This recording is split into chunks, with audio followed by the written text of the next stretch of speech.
And this is with Dan from Age of Disclosure. And that's one of the people I interviewed in my film, senior intelligence officials, went on the record saying that there have been dozens of crashed craft of non-human origin over the years, and elements of our government have recovered those crashes, and they've gotten out of that technology of non-human origin, and in some cases, non-human bodies that were on these craft. A number of the people in my film go on the record saying that the bodies were not all the same type, meaning there were multiple species. Were the bodies alive or were they dead? The people in my film talked about events where they were dead bodies, they were deceased bodies. Okay, and there's a lot of speculation about the amount of UFO information we've been given on this first tranche. We expected more. We know there is more. Why do you I've never think used that people word inside before. the government Tranche. Have you ever used that word? fighting so hard to release more? Yeah, so the president gave his directive in middle of February, essentially instructing all federal agencies to declassify evidence of non-human intelligent life and UAP. What happened after that is the White House had to go get that evidence out of the hands of all these federal agencies, and they all for the most part pushed back. The people who have gatekept this information for 80 years, they don't want to share it. You know, they've gotten a lot of power and control over the years, and it's just frankly not human nature for people to want to give up power and control. So there's a tug of war happening behind the scenes. There are a number of other reasons guiding their desire to keep this secret, including a general belief that the public can't handle the truth. I would argue the public can handle the truth. I think my film shows that. People aren't watching it and jumping out of windows. They're curious and they want to learn more. There's also a general feeling that, a concern that they can't tell the American public what they know and don't know without also telling our adversaries and giving them some sort of advantage. But I think that's... Is that good? Yeah, it's good. Go back to that one weird one in the beginning, the black and white one that looked like a star. That looked like... That's been debunked, I think, by is people it? online. Yeah. Oh, how dare they? That one? Yeah. That's debunked? Yeah. But this is one of the more recent ones Yeah. that was released in this immense dump of information. How's it been debunked? It's like, I'll fucking look it up. I'm going to It's debunk like the some sort of debunkers. flare or Fuck something off. like That thing's awesome. I want that thing to be real. Yeah. That's Dan Farah from Age of Disclosure, which, if you haven't seen it, folks, amazing documentary, very interesting. You know, it's a bunch of different people that have inside information that are talking about it. And here they're just debunking it. The 8-pointed star refers to a declassified 2013 infrared military video released as part of the government UFO files. The footage was widely debated online and linked to alien or biblical origins. However, experts debunked the phenomenon, explaining it is simply a distortion caused by a hot jet engine's exhaust plume hitting a military infrared camera. Allegedly. I prefer to believe that it's something else. I don't know. Let me add another twist to this missing person thing for you. Okay, please. So it's more of an evolution for me, learning what could be happening in those woods. And I started off in national parks. And the most recent thing I've done, Missing 411 National Parks, Washington State, there's a case where a guy in 2006 disappeared in Olympic National Park. He was a former Army intelligence officer. He worked in Israel. He worked in Africa. He worked in a lot of different places, spoke 6 languages. And then he started to work in campaigns. And he worked for a woman who was campaigning to be a congresswoman in Washington State. She lost. She became the head of retirement services in the state of Washington. She brought him along as the assistant. His name is Gilbert Gilman.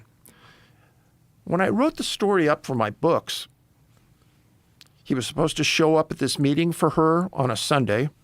He stopped off at Olympic National Park, parked his car, was playing the music loud. A ranger come by, asked him to turn it down. He turned it down. He got out and he walked into the woods. He never came back. Huge search. He's never found. That's all I really knew. And I wrote it up like that. Canines couldn't follow his track. It disappeared, blah, blah, blah. Then we set up doing this thing for the movie, interviewing his relatives. And I interviewed his girlfriend. And his girlfriend said she saw him a month beforehand. And she said, a week before he disappeared, he was trying to call me like he wanted to tell me something, and I was busy and I couldn't talk to him. And I knew he wanted to tell me something, but then I put it up, so something was wrong. I never got to talk to him again. So I started talking to her about his past. And I said, well, did he ever work for the CIA? And Joe, she goes, I don't know if I can talk about that. I said, well, why can't you talk about that? Well, I don't know. I don't think I can. Well, that means yes. Exactly. So she gets emotional. She's upset. She can't see him. And then we go into the next room, interview his mom. And his mom says, well, Dave, a lot of people don't know this, that before he disappeared, I have a penthouse in Chicago. This woman's really wealthy. And Gilbert has a bedroom there. And he asked me to stack a couple books on his nightstand. And he wrote something on a yellow pad on my coffee table in Arabic. And I said, how long was that sitting there? And she goes, well, I went 1 week and he disappeared. I never got to really look at it. And then I flew to Washington. So I don't know what he wrote. So Joe, here's the kicker. I said, well, that's pretty strange. And she goes, no, Dave, what's really strange is I'm in Washington and we're doing this search for Gilbert. And the people who run my townhouse, my condominium, she lives like at the 30th floor, called me and said 2 FBI agents were just here. And they said they needed to get into your townhouse. And I gave them the keys and they went into your townhouse and took some things. I said, Mrs. Gilman, they can't do that. I don't care what they say. They need a search warrant to go in your house. He can't give permission. What was taken? Well, I went back. The yellow pad was gone, and a couple of his personal things were gone. So I said, this doesn't make any sense. Why would the FBI go into your house to retrieve anything of Gilbert's if this is a missing person case and he has no relationship to the government? And she goes, well, Dave, you're asking what I've been thinking all along. Now, this happened 15 years before I interviewed her. She's sharp as a tack. Girlfriend, sharp as a tack. And she says, things haven't seemed right. And she said, I think he's alive somewhere. So as she's saying all this, my mind's racing and I'm thinking, how many other people have disappeared in a national park under circumstances that I just heard from a girlfriend and the mom, but I don't know about them because I haven't been able to interview their girlfriends and their moms. And why wouldn't the Park Service give me the information on the report if it was a straight missing person case like this? They would. So really, is there something more nefarious going on in the parks about taking people that they're in conjunction with some other body, some other 3-letter agency to make people go away? So they're doing this on purpose with people that have information that's inconvenient or that's top secret, or they don't want it being leaked somehow? I had the feeling Gilbert knew. I think it was all planned. He knew that they were going to take him? Yeah, and I think he agreed to go. And Why do you think that? Because he left that pad with the writing in Arabic. Did he speak Arabic? He spoke 6 languages. And we don't know what he wrote down in Arabic. No. Okay. And she also said a peculiar thing. I'm sorry, I don't remember the books, but he asked her to get 2 books and put on the counter, and she thought that was a clue to what happened. Dante's Inferno might have been one of them, and I forgot the other book. But she said, Dave, I think that's a clue. I just don't understand what he was trying to say. Huh. But that's also not the first time something like this has happened where somebody disappeared and it was all pointing to the government. In the 1950s, there was a man that was going to Miami University. He played in their band. He was a wrestler for the varsity wrestling team. He was an all-around guy. One night, he comes home to his dorm, and strangely, there's a fish in his bed. And he asks the RA for new sheets. She brings in new sheets. He gets them changed. Make a long story short, he disappears right after that night. So it's like, that's the message that you're going to go that night or something? I don't know. So everything just looks like the guy disappeared from college. Except 5 months later, the head of housing for Miami University, or Miami, Ohio, is at a city 10 miles north of the Pennsylvania border in New York, a little tiny city. He and his wife are having dinner at a bed and breakfast. And sitting across from him, 10 feet away, are 3 men at a table. And he says, I'm telling you, that was Ron Tamman. That's the guy's name. And he's talking to the wife, and they keep looking at each other. So they go out to the parking lot, and he tells his wife, I've got to go back in. Ron's disappeared. I've got to go talk to him. So he goes back in, and all 3 of the guys are gone, all dressed in suits. That was another indicator that the government had something to do with the disappearance. Now, Ron's family lived in L.A. They never saw Ron again, never heard from him again. What do you think they're doing? Like, why would they do that? Well, the question I've talked to my team about this, why would the government need you to separate yourself from the family under unusual circumstances? What would be that point? I don't understand. If you wanted to go to work for government services, why wouldn't you just do it? There's a story about fish in Ron's bed on ronaldtamman.com. This is the right guy. Yeah, that's him. It says this was a prank. Someone confessed it to him in 2010. The fish was a prank. That's what it says. 2010, he confessed to me the culprit behind the fish prank. Okay. But still, the guy disappeared. Think of it this way. In these emotionally charged and divisive times, when no one seems to agree on much of anything, I present to you the one shining example of a core belief with which all of humanity can surely agree, and at that time honored value is this: no one in his or her right mind would ever knowingly sleep with a dead fish in their bed. Okay. Depends on how tired you are. Okay. This doesn't make any sense to me. So when these guys just disappear, like, you think that he knew he was going to be taken? Ron, I don't know. You don't know, but the other guy that went into the woods, you think he knew? I think Gilbert knew. And how do you think he was taken? That's a good question. That I one don't says know. He might be a victim of a serial killer that someone else investigated on a TV show 10, 12 years ago. That's completely BS. Why do you think that? If a serial killer killed him in the middle of the woods, they would have found his body. The guy said that he put at least 1, maybe up to 8 bodies 100 feet at the bottom of the lake. Oh. Maybe. He admitted to at least 8 slayings before he died at age 34. Oh. Didn't say he killed this guy, but But he killed him in that area? yeah. Oh. Well, that's possible. That would be why they didn't find the body. They should have found tracks to a kill site. They would have found evidence. Right. They would have probably found some blood. And remember, they were on that from the day he disappeared. And they had dogs. Yeah. They would have found blood. Correct. Unless they strangled him. Well, even if they would have strangled him, there would have been so many people in that area, that guy would have been seen at least. Really? How was this, like, wooded? You're talking about a lake? You sure they'd been seen? There's a small parking lot, not a big area. Right. This isn't like a real big parking lot, a real big But tourist if this guy had attraction. done this to a bunch of people, for sure. Not right there. No? No. Okay.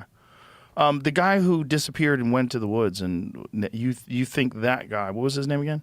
Ron Tamman? No, the other guy. The guy that disappeared and went to the woods? Gilbert Gilman? Yeah. Yeah. When that guy disappeared, which is Gilbert? Is this He's the the one that- serial killer Yep, one? yep, Okay.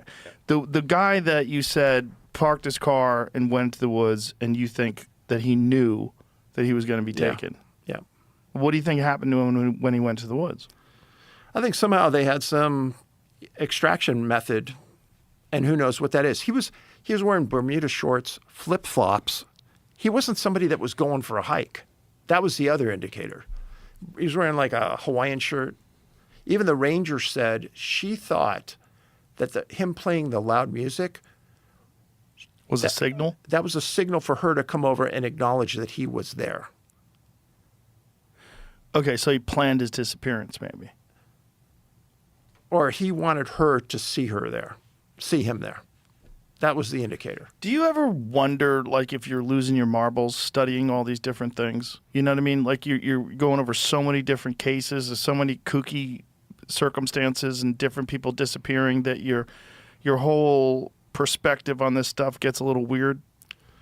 I would say so, except I wrote this up as just a standard everyday missing person case. Mm-hmm. These weren't my beliefs. These were the beliefs of Right. the girlfriend and the mom. And I have to say that the FBI going to that house is completely outside the realm of anything normal. Yeah, that's very bizarre. And also taking the legal pad with the Arabic writing on it and the books. Correct. Yeah, it was very weird. But I mean, who knows what that's all about? That seems to have something to do with the government. Whereas some of these things seem to have something to do with either extraterrestrials or interdimensional things. Or Correct. a lot of weirdness in this world, David. I think our world is much more complex than we think. Yeah, I would agree with you. Just like humanity. There's a lot of complex people.